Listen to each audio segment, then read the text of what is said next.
It was past midnight in the grandest mansion of the city, yet the sound of crying echoed through every hallway. For 3 endless months, the twin daughters of a lonely millionaire hadn't slept a single peaceful night. Dozens of doctors, medications, and sleepless hours later, nothing worked. Until one evening, a poor maid, hired just to clean the floors, stepped into the nursery and did something no one expected. Within seconds, silence filled the house, and that moment changed all of their lives forever. It was a quiet Tuesday afternoon when Clara Mendez, 26, climbed the marble stairs of the Ferraz mansion with her worn cleaning bucket in hand. The air smelled of wealth, polished wood, expensive perfume, and yet what echoed through those walls was not luxury, but pain. A desperate, piercing cry. 2 of them. For the last 3 weeks, Clara had worked as a maid in this mansion, but she still wasn't used to the sound. The twin daughters of Mr. Adrian Ferraz, a widowed millionaire, had been crying endlessly since the day their mother passed away.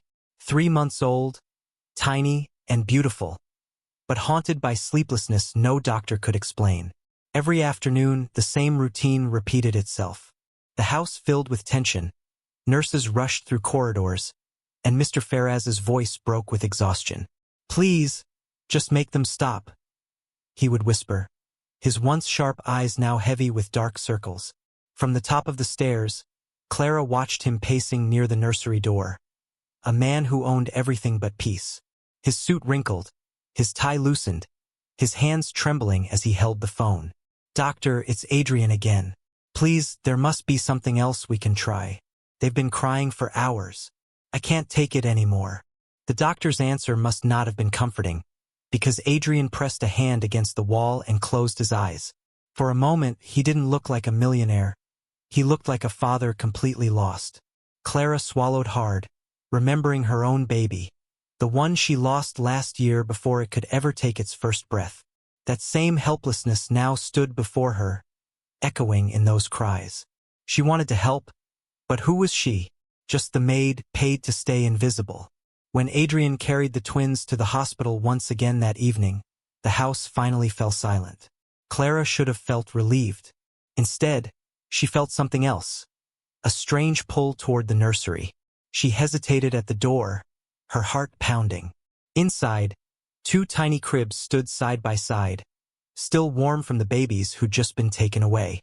Toys untouched, walls painted soft pink, a mobile spinning gently in the air.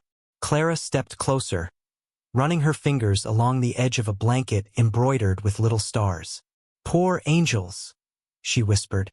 "You just miss your mother, don't you?"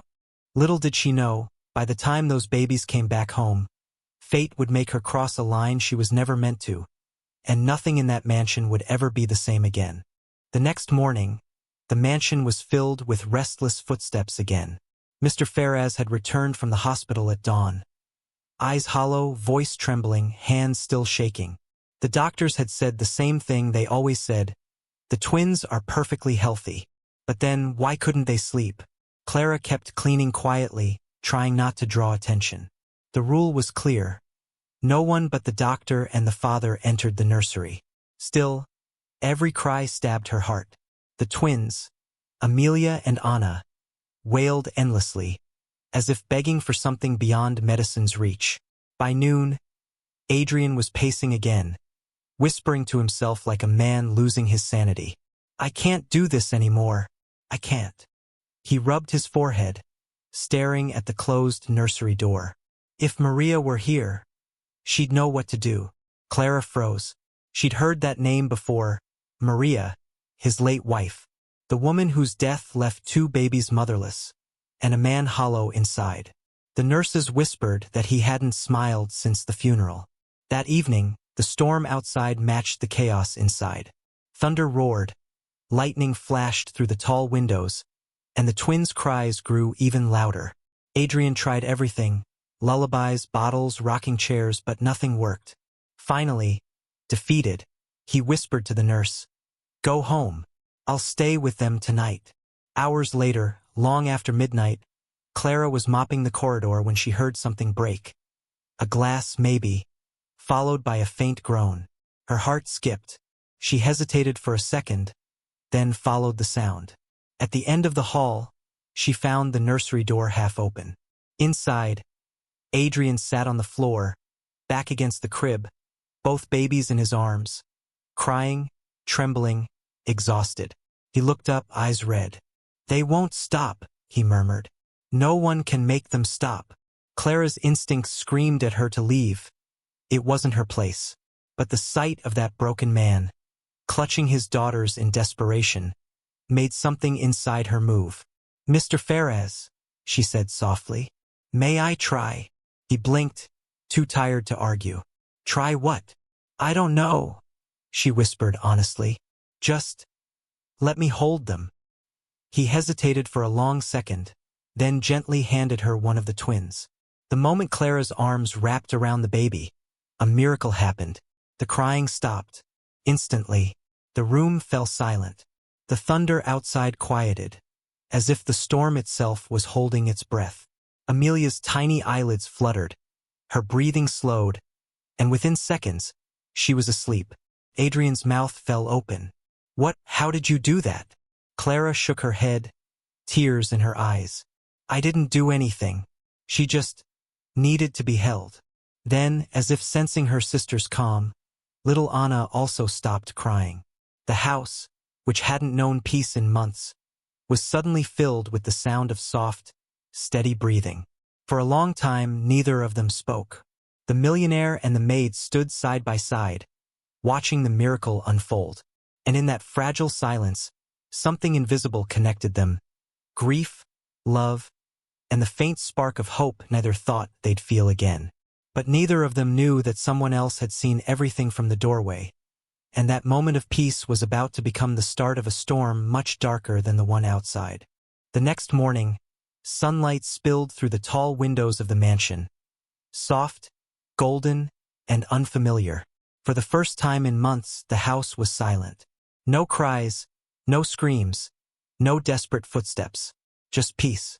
Adrian woke up on the couch in the nursery, still in yesterday's shirt, his hair disheveled but his heart strangely light. He turned his head. Both twins were still asleep in their cribs, faces calm, chests rising and falling in rhythm. Felt like a dream. He looked toward Clara, sitting quietly in the corner chair. She had refused to leave that night, afraid the babies might wake. Her hands were folded, her eyes half closed, a soft hum on her lips. The same lullaby she'd been singing when the twins finally drifted off.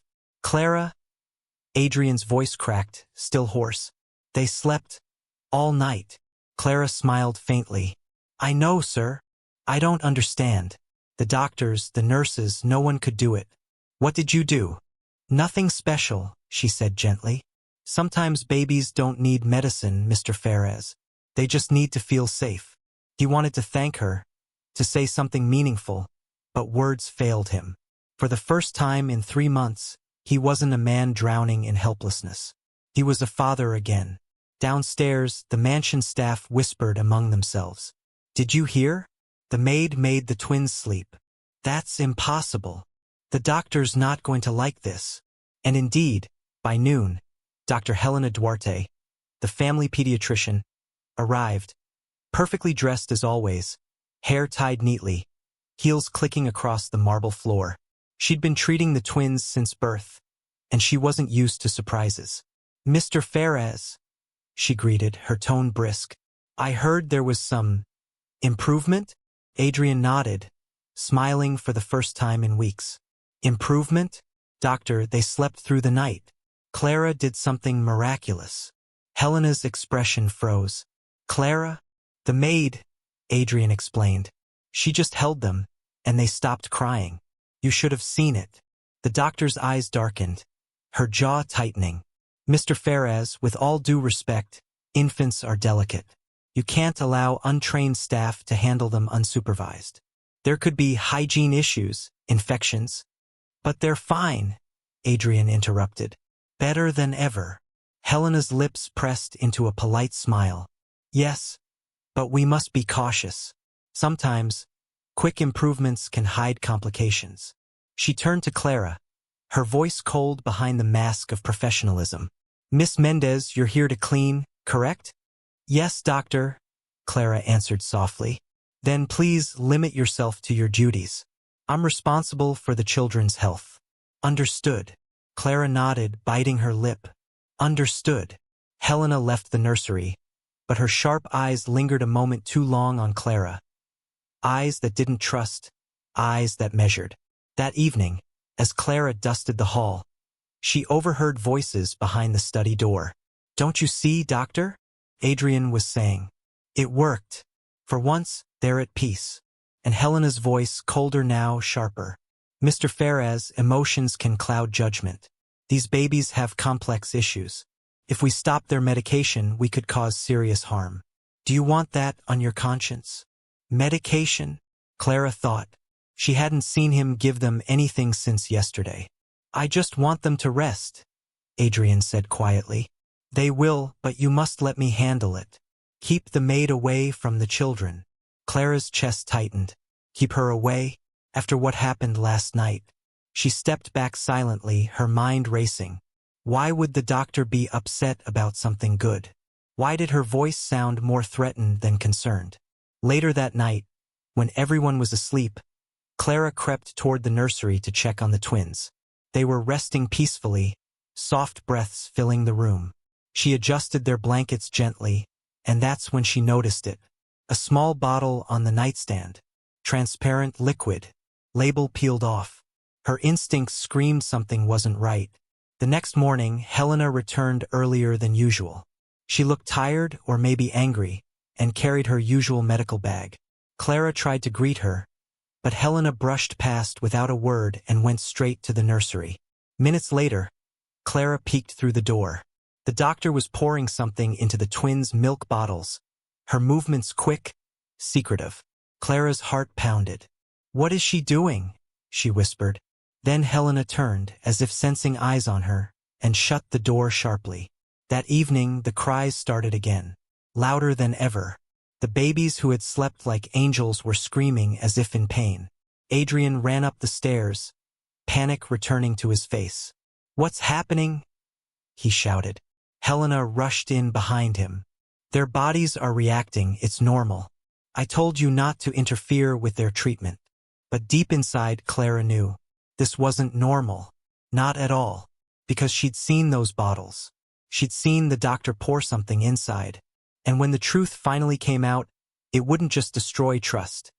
It would expose something much darker hiding behind that white coat. 2 days passed, and the mansion had returned to its old rhythm. Sleepless nights, endless crying, and a father on the edge of collapse. The peace that had briefly touched that house vanished like a dream. Clara worked in silence, but every cry from the nursery made her chest tighten. She couldn't forget the doctor's hurried hands or the small, unmarked bottle on the nightstand. Something was wrong, deeply wrong.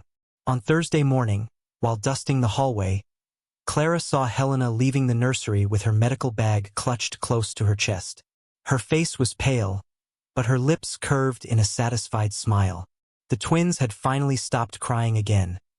Only this time, their stillness felt unnatural. Clara peeked into the room. Amelia and Anna weren't peaceful. They were motionless.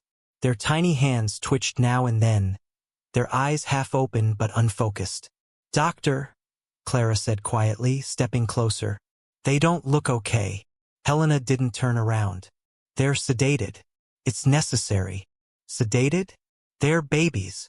Helena finally looked at her, eyes like ice. Miss Mendez, I'm the doctor here. You're the cleaning staff. Stay in your place. Clara's lips trembled. But one more word, and you'll be fired. Helena cut her off. Do I make myself clear?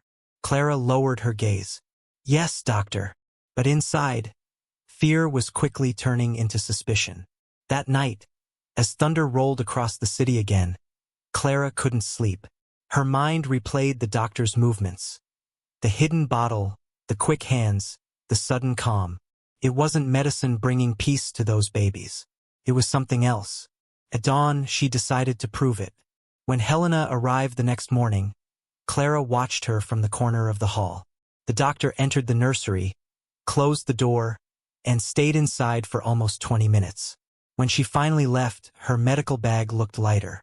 The moment Helena's car disappeared down the driveway, Clara hurried upstairs. She checked the nursery, searching every drawer and shelf. Nothing. Then she noticed the baby bottles in the mini-fridge beside the crib. 2 bottles half-filled with the same faintly sweet smell.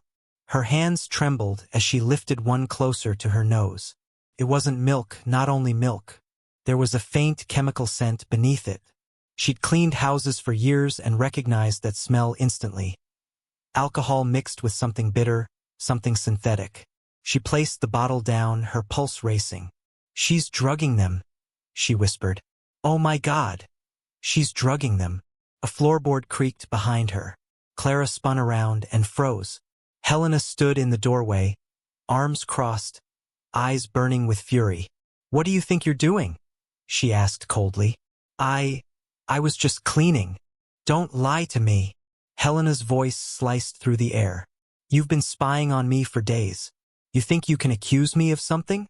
You, a maid?" Clara's heart pounded. "I'm not accusing anyone, but the babies. They're not okay. Look at them. They're weak. They barely move." Helena took a slow step forward. "You have no idea what you're talking about. Those children are under my care. You're lucky I haven't reported you for interfering." "Interfering?" Clara's voice shook but rose anyway. "You're hurting them." The doctor's expression twisted. "Be careful with your words, Miss Mendez. No one will believe you. Not Mr. Ferez.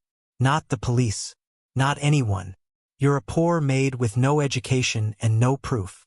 Clara swallowed, realizing Helena was right. For now. But she also knew that truth didn't need wealth to exist. When the doctor left the room, Clara picked up her phone and dialed one number she had never dared to before. Adrian's. "Sir," she whispered when he answered, his voice exhausted. "Please come home. Now, it's about your daughters." 30 minutes later, Adrian rushed into the nursery. His tie still loose, his expression panicked. "What happened? Are they worse?"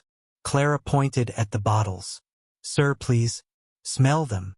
He frowned, confused, but obeyed. The second the liquid touched his nose, his face changed. "What is this?" "I don't know," Clara said, tears in her eyes. "But she's been giving it to them. Every day. They stop crying. Yes, but they look weaker each time." He stared at her for a long, tense moment. The same man who had once believed every word from the doctor's mouth. "Clara, do you realize what you're saying?" "I do," she whispered, "and I'll take whatever comes after. But please, sir, don't give them this again." He hesitated, torn between loyalty to a professional and trust in a maid. But then, from the crib, came a faint whimper, a small, pained sound that shattered the silence. Adrian looked at his daughters. Pale, trembling, their breathing shallow, and his decision was made. He threw both bottles into the trash and lifted the babies into his arms. "No more," he said through gritted teeth. "Whatever she's doing, it ends tonight." When Helena returned that evening, she found the nursery empty. Adrian was waiting for her in the living room, the police standing beside him. "What's going on?" she asked, trying to sound calm. He held up a lab report. "You tell me. I had your formula tested. It's filled with stimulant compounds.